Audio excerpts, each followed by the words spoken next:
छोटे छोटे प्रयास बड़ा परिवर्तन लाते हैं।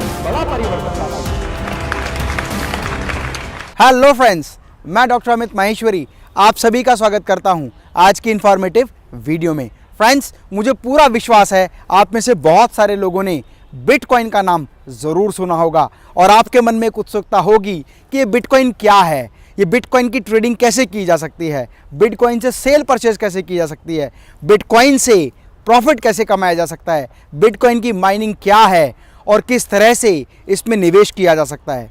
तो सारी बातों को समझने के लिए सबसे पहले हमें करेंसी के बारे में समझना होगा कि बेसिकली ये करेंसी क्या होती है। सामान्यतः किसी भी देश में विनिमय का जो माध्यम होता है, एक्सचेंज का जो माध्यम होता है, वो करेंसी के माध्यम से होता है। मतलब हर देश की अपनी एक करेंसी होती है जिसमें किसी भी चीज़ को सेल परचेज के लिए इस्तेमाल किया जा सकता है, जैसे रुपया, डॉलर, यूरो, सोम, दिरहम और बहुत सारी करेंसी। फ्रेंड्स, हर देश की एक करेंसी होती है और आप उस देश में केवल वहीं की करेंसी का इस्तेमाल कर सकते हैं। विनिमय के माध्यम के लिए हम करेंसी का प्रयोग करते हैं, जबकि बहुत समय पहले जब करेंसी की बात चलती थी तो उस समय विनिमय का माध्यम करेंसी नहीं, बार्टर सिस्टम हुआ करता था। ये बार्टर सिस्टम है क्या? Barter means exchange without money, बिना किसी पैसे के लेन देन के चीज़ों को आपस में बदलना या खरीदना। उदाहरण के लिए अनाज देकर कपड़ा खरीदना, ये वो माध्यम थे जहाँ पर हमें ये निर्णय करना पड़ता था कि कौन सी वस्तु आपको खरीदनी है और कौन सा ऐसा दूसरा व्यक्ति है जिसे उस चीज़ की आवश्यकता है। बार्टर में किसी भी चीज़ का, किसी भी वस्तु का कोई मूल्य नहीं होता था, वहाँ तो केवल एक्सचेंज डिमांड एंड सप्लाई के अकॉर्डिंग होता था। मतलब कितना कपड़ा आपको चाहिए, उसके बदले कितना अनाज आपको देना होगा, ये इस बात पर निर्भर करता था कि वो व्यक्ति को कपड़ा और अनाज की कितनी रिक्वायरमेंट है। आज हम बात करते हैं एक ऐसी करेंसी के बारे में जो किसी भी देश की बाउंड्रीज से बंधी हुई नहीं है, जिसे हम एक क्रिप्टो करेंसी कहते हैं, जैसे बिटकॉइन। बिटकॉइन एक क्रिप्टो करेंसी है। ये क्रिप्टो करेंसी होती क्या है? ये एक डिजिटल करेंसी होती है, सिर्फ एक एल्गोरिदम नंबर्स होते हैं। जब आप बिटकॉइन में निवेश करते हैं या बिटकॉइन खरीदते हैं तो आप कोई भी चीज़ करेंसी के रूप में अपने पास में रिसीव नहीं करते। जैसे ना ही वो कागज़ के नोट होते हैं और ना ही वो कोई सिक्के होते हैं। बिटकॉइन तो एक क्रिप्टो करेंसी है, इंटरनेट की करेंसी है। इंटरनेट के माध्यम से आपके वॉलेट में, आपके ई वॉलेट में जितने डिजिट्स, जितने कोड्स ट्रांसफ़र किए जाते हैं उसे क्रिप्टो करेंसी कहते हैं। 3 जनवरी 2009 को सतोशी नाकामोतो नाम के एक व्यक्ति ने इस क्रिप्टो करेंसी का निर्माण किया और उस समय पर उसने इसलिए निर्माण किया था क्योंकि वो ये दिखाना चाहता था कि ज़रूरी नहीं कि किसी भी देश में विनिमय का माध्यम उस देश की करेंसी होगी। बिना किसी देश की सरकार और कंट्रोलिंग अथॉरिटी को इन्वॉल्व किए उन्होंने एक ऐसे डिजिटल कोड का निर्माण किया जिसके माध्यम से आप चीज़ों का आदान प्रदान कर सकते हैं। सतोशी नाकामोतो ने जब बिटकॉइन बनाया तो उनके मन में एक बात थी कि एक ऐसी करेंसी होनी चाहिए जिसको किसी भी देश की कोई भी गवर्नेंस या किसी भी देश की कोई भी एजेंसी कंट्रोल ना करे। जब बिटकॉइन बनाया गया तो उन्होंने निर्धारित किया कि बिटकॉइन की एक लिमिटेड मात्रा ही, लिमिटेड डिजिट्स ही बाज़ार में आएंगी ताकि इसकी डिमांड और सप्लाई के अकॉर्डिंग इसके प्राइस निर्धारित हो सकें। बिटकॉइन का अपना कोई प्राइस नहीं होता, बिटकॉइन का अपना कोई प्राइस नहीं होता। बिटकॉइन का प्राइस तो डिसाइड होता है कि उस समय मार्केट में उसकी कितनी डिमांड और कितनी सप्लाई है। बिटकॉइन की नंबर ऑफ कॉइन्स लिमिटेड होने की वजह से, मतलब ये एल्गोरिदम जो है लिमिटेड नंबर ऑफ यूनिट्स होने की वजह से इसके प्राइजेज डिमांड के अकॉर्डिंग लगातार बढ़ते जा रहे हैं।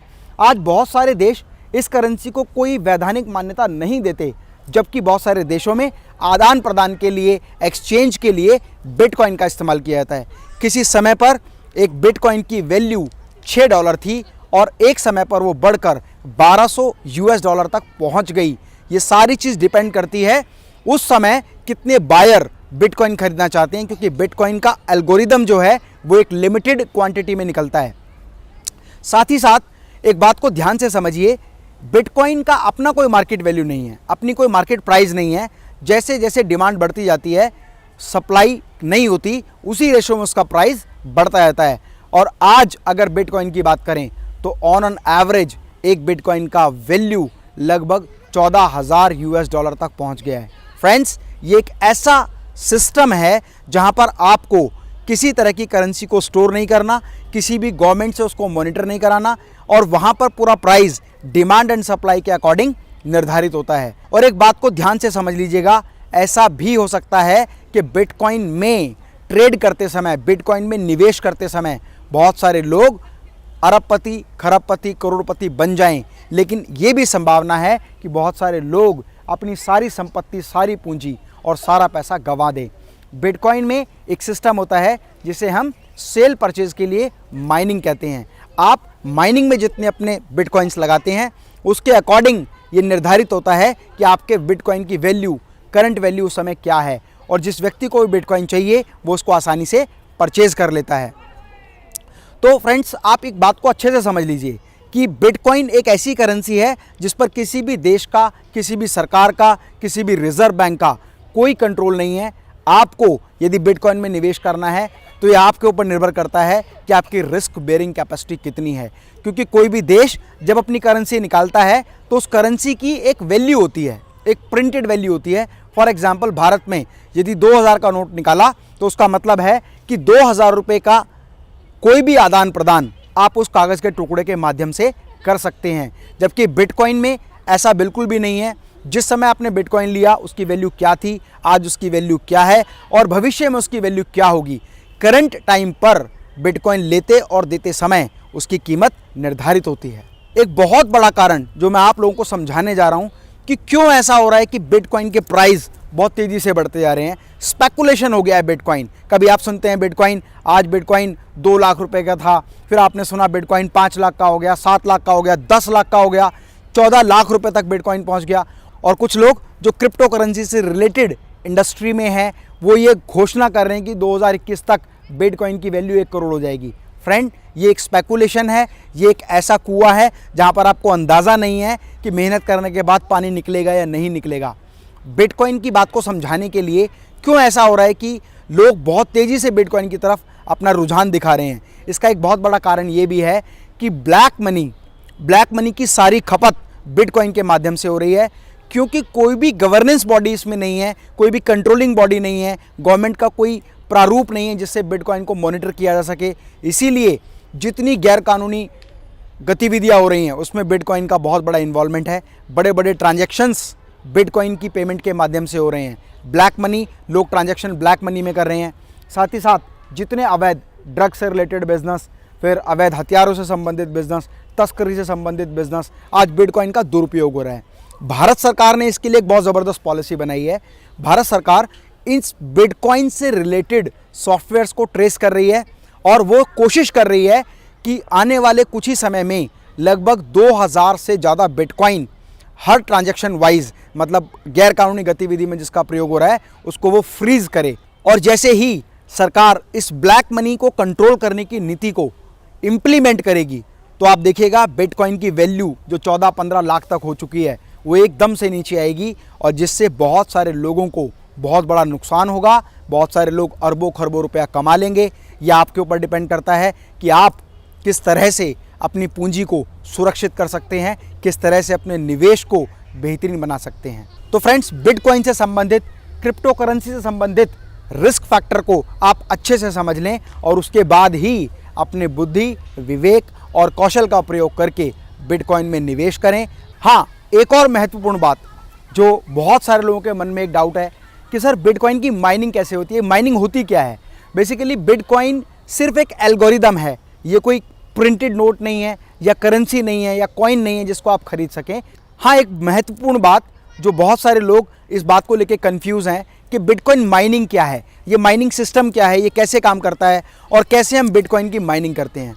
तो एक बात को समझिए, अगर आप किसी भी देश की करेंसी में आपस में ट्रांजैक्शन करते हैं तो बीच में एक मीडिएटर होता है। कई बार वो बैंक होता है, कई बार फॉरेक्स सिस्टम होता है, या कई बार वो एजेंसी होती है जो आपकी करेंसी को कन्वर्ट करती है और वो आपसे एक एक्सचेंज चार्ज लेती है, मनी एक्सचेंज करने का चार्ज लेती है, ट्रांजैक्शनल चार्ज लेती है, और वो ट्रांजैक्शनल चार्ज बहुत बड़ा होता है।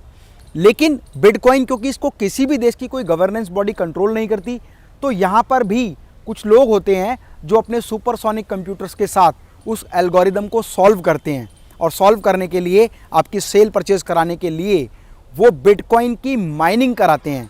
मतलब आप कितने बिटकॉइन बेचना चाहते हैं या कितने खरीदना चाहते हैं, वो आप माइनर्स के माध्यम से, जो बिटकॉइन माइनर हैं जिन्होंने सुपरसोनिक कंप्यूटर्स लगाए हुए हैं, उनके माध्यम से आप बिटकॉइन की सेल परचेज करते हैं, और जिसके लिए आपको एक नॉमिनल चार्ज कमीशन के रूप में माइनर्स को देना होता है।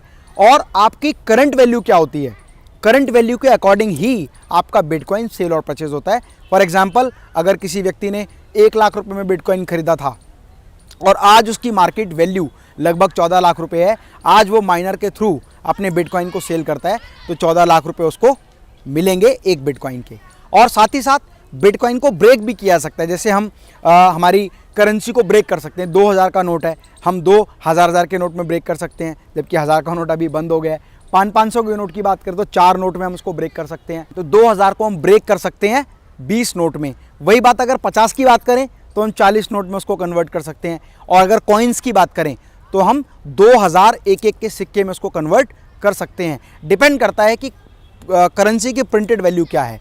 ठीक इस तरह से बिटकॉइन को भी, क्योंकि आज उसकी वैल्यू 14 लाख रुपए पहुंच गई है, उस बिटकॉइन की एक वैल्यू को भी आप ब्रेक कर सकते हैं। और सतोशी नाकामोटो ने जो ये बिटकॉइन की करेंसी को ब्रेक करने का सिस्टम बनाया, वो ये बनाया कि एक बिटकॉइन को आप 8 तक ब्रेक कर सकते हैं। जैसे हम 10 रुपये के एक नोट को अगर रुपये में हमें कन्वर्ट करना है तो 10 सिक्कों में हम कन्वर्ट कर सकते हैं। ठीक उस तरह से एक बिटकॉइन को आप ब्रेक करके 8 सतोशी में ब्रेक कर सकते हैं। ये नाम उन्होंने इसलिए रखा क्योंकि वो उनका नेम है, उनका सर नेम है, उसके हिसाब से उन्होंने उसकी करेंसी का नाम रखा सतोशी।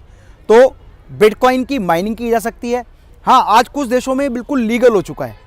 लीगल एक्टिविटी के रूप में, ट्रांजैक्शंस के रूप में, कंपनीज़ में सेल परचेज के रूप में इसका इस्तेमाल कर रहे हैं। फॉर एग्जांपल, आप यूएस में कहीं कोई मोबाइल खरीदना चाहते हैं तो आप अपने वॉलेट से, ई वॉलेट से बिटकॉइन ट्रांसफ़र कर देंगे सेलर के पास और सेलर आपको मोबाइल दे देगा। ठीक उस तरह से जैसे हम पैसे से चीज़ों को एक्सचेंज करते हैं, क्रेडिट कार्ड से एक्सचेंज करते हैं, बैंक ट्रांजैक्शन के थ्रू एक्सचेंज करते हैं, तो इस तरह से इसका प्रयोग किया जा सकता है। लेकिन आज भी बहुत सारे देशों में इसकी कोई मान्यता नहीं है, कोई भी पर्सन उसको एक्सेप्ट नहीं कर रहा है। सिर्फ लोगों का विश्वास उस करेंसी की तरफ बढ़ता जा रहा है, लोग ज़्यादा से ज़्यादा जुड़ते जा रहे हैं, इसीलिए आपस में ट्रांजैक्शन करने का माध्यम बन गया है। तो ये बिटकॉइन के बारे में जानकारी थी। मुझे पूरा विश्वास है कि आपने बिटकॉइन को समझा होगा। निवेश करते समय आप अपने बुद्धि, विवेक और कौशल का प्रयोग करें और साथ ही साथ एक अच्छे निवेशक के रूप में लाइफ में निरंतर आगे बढ़ें। फ्रेंड्स, मेरी एक बात को ध्यान से समझ लेना कि let your money work for you और you have to work for money. आप अपने पैसे को काम पर लगाएं, वरना पैसे के लिए आपको काम पर लगना पड़ेगा। मैं डॉक्टर अमित माहेश्वरी आपके सुनहरे भविष्य की कामना करता हूँ। जय हिंद, जय भारत।